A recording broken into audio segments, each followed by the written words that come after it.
It's the countdown to the new year, and December will close 2021 on a big note. The month is colored by a Venus and Pluto conjunction happening in Capricorn. This happens in your 10th house and is likely to get you hyper involved in your career and public life. The best keyword to describe this conjunction is an obsession. This could be both good or bad, depending on your circumstances. It could rekindle a fire within you towards unfinished projects, or even just a general surge of inspiration and motivation to grow. Be careful with being too eager to advance, as your passion may be there, but the world may not be going at your pace. Let that inner fire build up and carry it onto the new year. The eclipse and new moon of the month will be happening in Sagittarius in your 9th house. The moon will also be closely conjunct with Mercury, adding an air of curiosity to the month. This transit also happens in your 9th house to point towards travel or interacting with people from foreign places. This month you will likely be invited to embody a student mentality. You could be humbled by a glimpse into a world of endless possibilities. Don't be afraid to have fun learning something new and unfamiliar to you. There's a lot to be gained from going with the flow this month. Further down the month, Mars will be square with Jupiter. This is happening between your 8th and 11th house.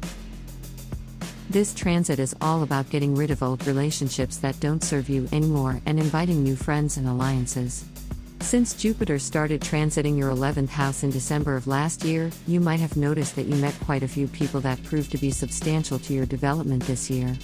But as new relationships enter your life, there may still be some that you need to part ways with. You may be reluctant, but Mars transiting your 8th house will give you the extra push needed to say goodbye to people that are hindering you. Know that this is a natural part of relationships, and it's best to embrace the separation and get excited for new adventures and meaningful partnerships to come.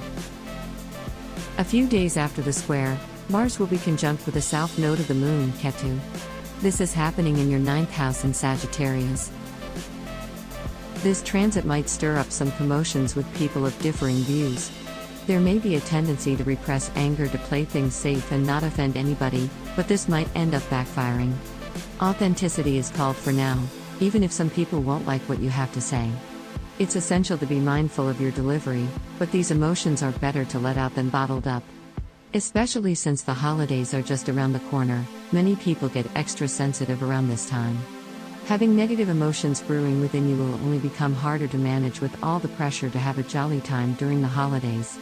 Do what you must, and if you need to vent, do it. However, use your words wisely. Later in the month, the last Saturn-Uranus square of the year will happen between your 2nd and 11th house, making the theme of friendships a sensitive topic again. This is probably no news to you, but 2021 was a year to assess the people you associate with very closely. As the year comes to an end, you are likely making plans for you to achieve your well-deserved success in the year coming up. Still, don't be surprised if old arguments with people you used to be close to coming back up again.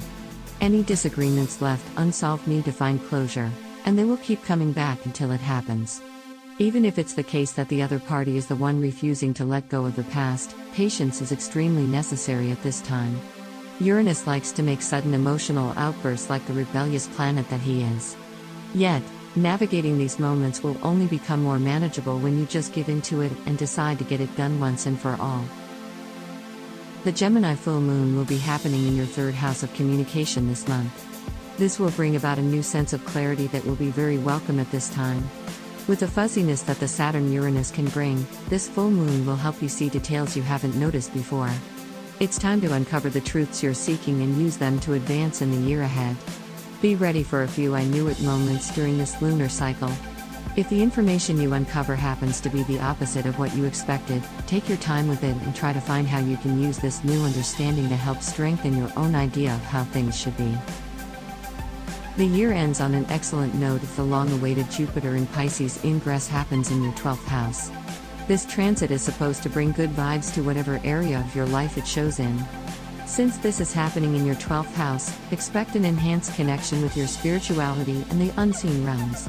This is also a transit that will last for most of 2022, so be ready for a year of introspection, inner work, aloneness, positive loneliness.